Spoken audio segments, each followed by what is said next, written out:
কংগ্রেসের রাজভবন অভিযান ঘিরে ধুন্ধুমার, তুমুল উত্তেজনা রাজভবন চত্বরে। বেঁধে যায় পুলিশ ও কংগ্রেস কর্মীদের মধ্যে ধস্তাধস্তি। পুলিশি বাধার মুখে রাজভবনের সামনে অবস্থানে বসে পড়েন কংগ্রেস কর্মীরা। আটক করা হয় শুভঙ্কর সরকার সহ কংগ্রেসের একাধিক নেতা। দেখুন,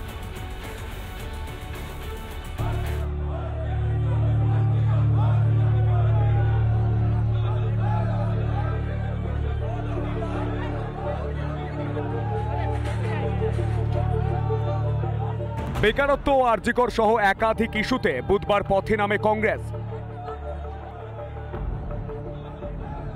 আর সেই রাজভবন ঘেরাও অভিযানে তুলকালাম হয়ে ওঠে পরিস্থিতি।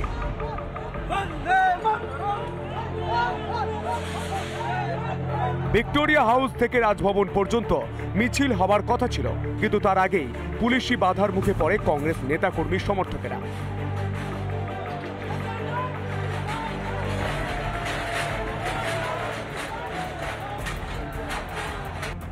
ব্যারিকেড টপকে মিছিল এগিয়ে যাওয়ার চেষ্টা করতেই ছড়ায় উত্তেজনা। শুরু হয়ে যায় পুলিশ ও কংগ্রেস কর্মীদের ধস্তাধস্তি। বাধা পেয়ে রাস্তায় বসে পড়েন প্রদেশ কংগ্রেস সভাপতি সহ দলের নেতা নেত্রীরা। পুলিশ দালালি করছে, পুলিশের উচিত ছিল যে আমাদের কথা শোনা।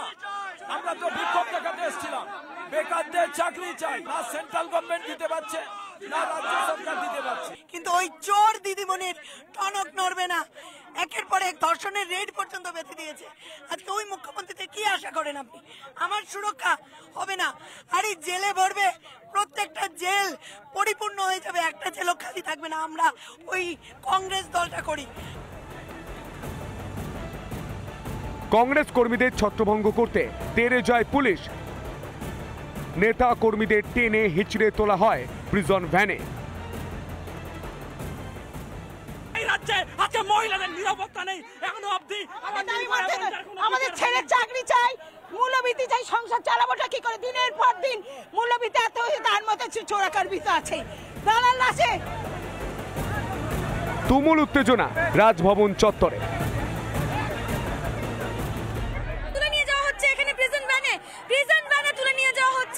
কংগ্রেস কর্মীদের, মহিলা কংগ্রেস কর্মীদেরও কিন্তু এই মুহূর্তে তুলে নিয়ে যাওয়া হচ্ছে। যে ছবি আমরা দেখতে পাচ্ছি, টেনে হিচড়ে প্রিজন ভ্যানে তুলে নিয়ে যাওয়া হচ্ছে। আদানির বিরুদ্ধে লড়াই করা যাবে না, চোরেদের বিরুদ্ধে লড়াই করা যাবে না, তাদের মার খেতে হবে। অভিযোগ, শান্তিপূর্ণ মিছিলে পুলিশের বাধার কারণে উত্তেজনা ছড়ায়।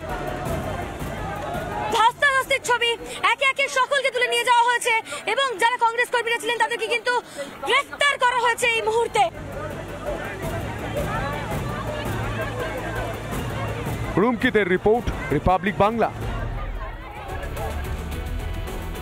ফেলো করে মাখো তেল আর দেশের সুরক্ষা নিয়ে ছিনিমিনি খেলো আর খাও কাঁচা তেল, এটাই কার্যত বিজনেস তৈরি করেছে কলকাতায়।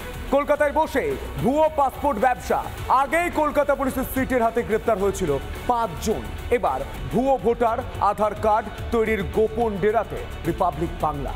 কিভাবে চলতো জাল চক্র? কতজন বাংলাদেশি অনুপ্রবেশকারী কিনেছিল জাল পাসপোর্ট? কেনই বা এতদিন বন্ধ করা গেল না জাল পাসপোর্টের রমরমা?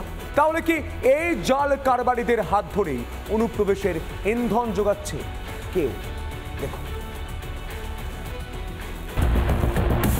নকল পাসপোর্ট তৈরির অভিযোগে আগে গ্রেপ্তার হয়েছিল পোস্ট অফিসের অস্থায়ী কর্মী দীপঙ্কর দাস ও তার সহযোগী সমরেশ বিশ্বাস। কলকাতায় এই রমরমিয়ে চলতো জাল পাসপোর্ট তৈরির ব্যবসা। সঙ্গে তৈরি হতো ভুয়ো ভোটার, আধার ও শিক্ষাগত যোগ্যতার সার্টিফিকেট। বাংলা জুড়ে ভুয়ো পাসপোর্ট তৈরি করে বাংলাদেশিদের টাকার বিনিময়ে বিক্রির কাজ চালাতো মোট 5 জন। রাজ্য পুলিশ কিভাবে ভেরিফিকেশন সার্টিফিকেট দিচ্ছে তার দিকে নজর দিন। এ রাজ্য থেকে, এ রাজ্যের কোনো পাসপোর্ট সেবা কেন্দ্র থেকে যদি ভুয়ো পাসপোর্ট বেরোয় তার পূর্ণ দায়িত্ব রাজ্য সরকারের, রাজ্য পুলিশের, কলকাতা পুলিশের। কারণ পুলিশ ভেরিফিকেশন ছাড়া কোনো নাগরিকের বৈধ পাসপোর্ট ভারত সরকার বা বিদেশ মন্ত্রক ইস্যু করে না। কিছুদিন আগে ভবানীপুর থানার সিকিউরিটির কন্ট্রোল রুম থেকে একটি অভিযোগ জমা পড়ে। অভিযোগ করেন এক পুলিশ আধিকারিক। পাসপোর্টের নথি যাচাইতে সন্দেহ, 30 থেকে 35 জনের নথি নিয়ে সন্দেহ। কাগজপত্র যাচাইয়ে ধরা পড়ে ভুয়ো আধার কার্ড, ভোটার, মাধ্যমিকের নথি। এরপরে তদন্ত শুরু করে পুলিশ। বাংলাদেশের অশান্ত পরিস্থিতি নিয়ে একদিকে যখন অনুপ্রবেশ রুখতে সচেষ্ট কেন্দ্রীয় সরকার, ঠিক সেই সময় খোদ কলকাতা থেকে গ্রেপ্তার জাল পাসপোর্ট ও ভুয়ো নথির কারবারিরা। তাহলে কি অনুপ্রবেশ রুখতে পুরোটাই মিথ্যার আশ্রয় নিয়েছে শাসক দল? পাসপোর্টের চক্র আটকাবার জন্য কেন্দ্র রাজ্য সরকার যৌথ উদ্যোগ নেওয়া প্রয়োজন। ইতিমধ্যে সীমান্ত এলাকা থেকে প্রায়শই ধরা পড়ছে অনুপ্রবেশকারীরা। ভুয়ো পাসপোর্ট নিয়ে কলকাতা থেকে ধরা পড়েছে সেলিম মাতব্বরের মতো ব্যক্তি। দেশ বিরোধী ক্রিয়াকর্ম পশ্চিমবাংলায় হয়, বোম বন্দুকের কারখানা, দেশের বিরুদ্ধে চক্রান্তের এখানে হচ্ছে দৌড়। বাকি ভারতবর্ষে কোথাও করার হিম্মত নাই। মানে যেটা চিন্তার বিষয়, ওপার বাংলায় যে চলছে, এপার বাংলাও সেই দিকে এগোচ্ছে। আমাদের মতো হিন্দুরা যারা এই ভারতবর্ষকে থাকার জন্য শ্যামাপ্রসাদ যে আধা বাংলাকে দিয়েছিলেন, সেটা আজকে বিপন্ন হয়ে যাচ্ছে। নাকি কলকাতার মেয়রের দাওয়াতে ইসলামের হাত ধরেই এ বাংলায় বাসা বাঁধছে ভিন দেশের নাগরিক? সৈকত পালের রিপোর্ট, রিপাবলিক বাংলা। বিধাননগরে প্রমোটারকে মারধরের ঘটনায় নয়া মোড়। অভিযুক্ত তৃণমূল কাউন্সিলর সমরেশ চক্রবর্তীর বিলাসবহুল রিসর্টের হদিশ পুলিশের। আলিপুর দুয়ারের রিসর্টে হানা বিধাননগর পুলিশের। তবে এখনো ধরা ছোঁয়ার বাইরে মূল অভিযুক্ত।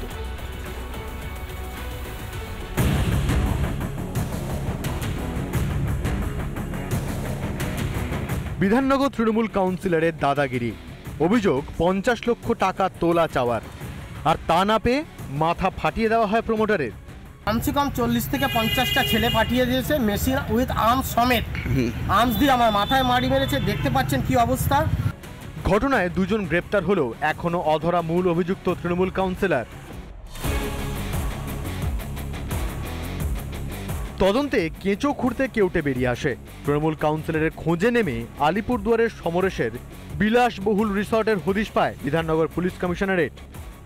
বিধাননগর পুরসভার তৃণমূলী কাউন্সিলর সমরেশ চক্রবর্তীর খোঁজে এদিন আলিপুরদুয়ারের চিলাপাতার রিসর্টে আসে এই পুলিশ কমিশনারের এক দল। ওই পেপার টেপার দেখছে, ওরা দিয়ে বলবে কি বলছে না বলছে, এখন ওদের উপরে মেলি। মঙ্গলবার অভিযুক্তের খোঁজে দফায় দফায় তল্লাশি চালায় পুলিশ। তৃণমূল কাউন্সিলরের উত্তর দেশবন্ধু নগরের বাড়িতে একাধিকবার হানা দেয় পুলিশ। তাকে না পেয়ে জিজ্ঞাসাবাদের জন্য বাড়িতে নোটিশ সেটে দেয় বাগুইআটি থানার পুলিশ। ঘটনার নিন্দায় সরব বিরোধীরা। বেআইনি সম্পদ তার মাতব্বরি, সেই কারণে তৃণমূল, সেই কারণে পিছনে পুলিশ, সেই কারণে আরো বেশি তোলাবাজির জন্য প্রমোটারের মাথা ফাটিয়ে দেওয়া, এই তো চলছে এখন। তবে হামলার পর 4 দিন কেটে গেল অধরা অভিযুক্ত তৃণমূল কাউন্সিলর। প্রশ্ন এখন একটাই, অভিযুক্ত শাসক দলের কাউন্সিলর বলেই কি পুলিশের এত গড়িমসি? রিপাবলিক বাংলা।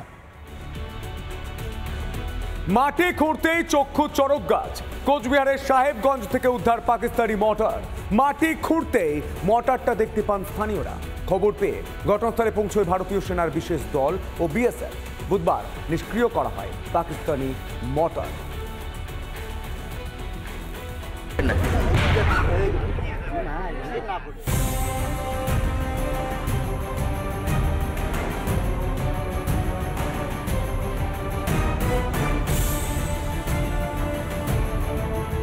কোচবিহার জেলার সাহেবগঞ্জ থানার চৌধুরীহাট ঝিকড়ি 38 নম্বর বিওপি এলাকা। এখানে ভারত বাংলাদেশ সীমান্তে উদ্ধার হলো পাকিস্তানি মর্টার। পানার উপরে আসলো, জলের নামি যায় দেখি ওই বুমটার উপরে পানা আসলো। ওই পানার সাথে পিছলি পড়লাম, একবারে কাগজ পড়ার পরে বিএসএফ নিয়ে যা দিলেন।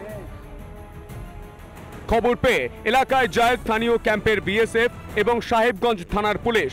আধিকারিকেরা পরীক্ষা করে দেখেন বিন্নাগুড়ি থেকে ভারতীয় সেনার বিশেষ দল পৌঁছয়। এরপর নিষ্ক্রিয় করা হয় মর্টারটি। কনস্ট্রাকশনের কাজ করছিল, সেই সময় একটি মাটি খুঁড়তে গিয়ে তারা দেখে একটি মর্টার রয়েছে। তা সেটা পাওয়ার পর সেখানেই তারা কর্ডন করে রাখেন জিনিসটাকে, এবং আমাদেরকে খবর দেওয়া হয়। আমরা সেখান থেকে বিন্নাগুড়ি আর্মি যে রয়েছে, যারা স্পেশালিস্ট আর্মিতে যারা আছেন, তারা আজকে আসেন এবং মর্টারটিকে ডিসপোজ অফ করেন। বিষয়টি তদন্ত সাপেক্ষ। আমি এটুকু বলতে পারি, আমাদের বাংলার স্বচ্ছ তৎপর প্রশাসন, নিরপেক্ষ প্রশাসন নিশ্চিত করে তদন্ত করে সত্য উদ্ঘাটন করবে। সাহেবগঞ্জে পাকিস্তানি মর্টার উদ্ধারের ঘটনায় এলাকায় তীব্র চাঞ্চল্য। রিপাবলিক বাংলা। বাংলাদেশে হিন্দু নিধন কাণ্ডে প্রতিনিয়ত সুর চড়াচ্ছে এপারের সনাতনী। বুধবার নদিয়ার হরিণঘাটায় বিশাল মিছিল সনাতনী। মহাদেবপুরে হিন্দু সনাতনী ঐক্য মঞ্চের ডাকে প্রতিবাদ মিছিল। মিছিল থেকে চিন্ময় প্রভুর মুক্তির দাবিতে সোচ্চার এপার বাংলার মানুষ। দেখো,